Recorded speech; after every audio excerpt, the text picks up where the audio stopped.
আমাদের নিরপেক্ষ প্রশাসন পাচ্ছি না, সেই কারণে এই ঘটনা ঘটছে। এটা ধন্যবাদ। তাহলে তো আপনারা কি করবেন, কিভাবে দেশ চালাবেন? এখন পর্যন্ত প্রশাসন ঠিক করতে পারেন নাই। উৎকণ্ঠা তৈরি হয়েছিল যে দেশটা মনে হয় অন্ধকারের মধ্যে ডুবে যাবে। সেখান থেকে দেশটাকে রক্ষা করার জন্য আপনি খেয়াল করবেন বিএনপি কাদের ভোটে জিতেছে। বিএনপির নেতাকর্মী, এখানকার ধর্মীয় সংখ্যালঘুরা বিএনপিকে ভোট দিয়েছে।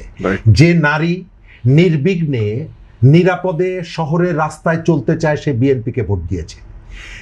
তার ভরসার জায়গায় ক্ষুদ্র নৃগোষ্ঠী, শহরের দরিদ্র মানুষ, তার নিরাপত্তার জন্য রাইট তারা চেয়েছে অন্তত বেঁচে থাকাটা দরকার। এবং আমি অনেক তরুণকে দেখেছি জীবনে প্রথম ভোট দিয়েছে বিএনপিকে, আবার কখনোই বিএনপিকে ভোট দেন, এবার প্রথম বিএনপিকে ভোট দিয়েছে। এই ধরনের মানুষকে আমরা দেখেছি। আমার বাড়ি বাগেরহাটে, দুটো আসনে। কিন্তু আমরা এই সময়কালে দেখতে পাচ্ছি বিএনপির ওই যে জায়গাটা কোন কোন জায়গায় আমি ব্যত্যয় দেখতে পাচ্ছি। আমি দেখছি পাকিস্তান থেকে চলে আসছে, আমাদের এখান থেকে সামরিক চুক্তি হচ্ছে পাকিস্তানের সাথে। আমি যদি জিজ্ঞেস করেন, আমার এটি কাঙ্ক্ষিত ছিল না।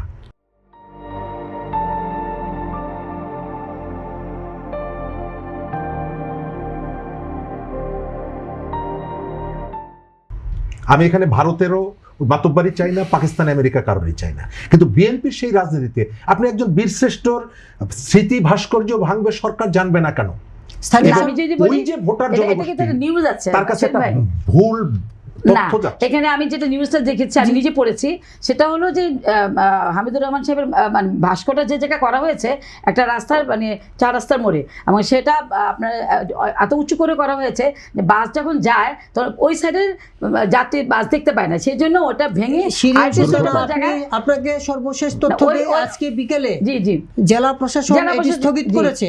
এই কারণে স্থগিত করা হয়েছে যে জেলা প্রশাসন এই ঘটনাটি জানতো না, এবং যে অজুহাতটি দেওয়া হয়েছে, আপনি শাপলা চত্বরের দেখেন, শাপলা চত্বরে গিয়ে দাঁড়ান, লক্ষ লক্ষ গাড়ি যাচ্ছে, চারদিকে তো শাপলা চত্বর আছে, বাধাগ্রস্ত করছে না। বা এরকম কারো একটা উদ্ধৃতিতে পেপার এসেছে, সেটা বলছে কারো কথা বলেছেন,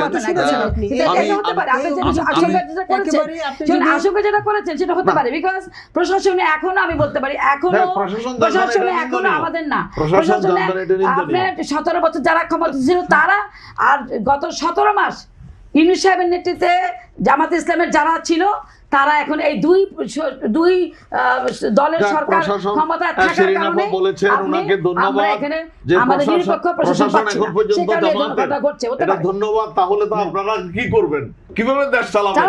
এখন পর্যন্ত প্রশাসন ঠিক করতে পারেন নাই। আপনারা প্রশাসন মাত্র 4 মাস। আমি একটা বিষয় প্রতিবাদ করতে চাই, জোরালো প্রতিবাদ। 17 মাস কারা দিয়েছে বলেছেন এখানে যে তাদের স্বরাষ্ট্রমন্ত্রী সালাউদ্দিন সাহেব বলেছেন বাংলাদেশ জামাত ইসলামী 22,000 কোটি টাকা ইসলামী ব্যাংক থেকে বিলি করেছে।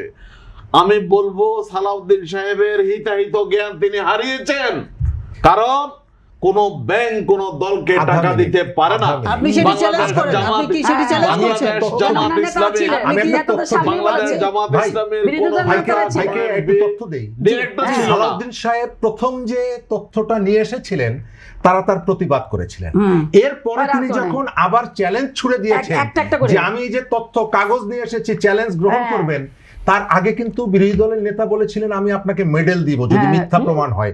এবং সালাউদ্দিন সাহেব যখন বোল্ডলি দ্বিতীয়বার পার্লামেন্টে এটিকে আবার নিয়ে আসলেন এবং পুরো ব্যাংক স্টেটমেন্ট দিলেন, তখন কিন্তু তাদের নেতারা সেই চ্যালেঞ্জ গ্রহণ করেন।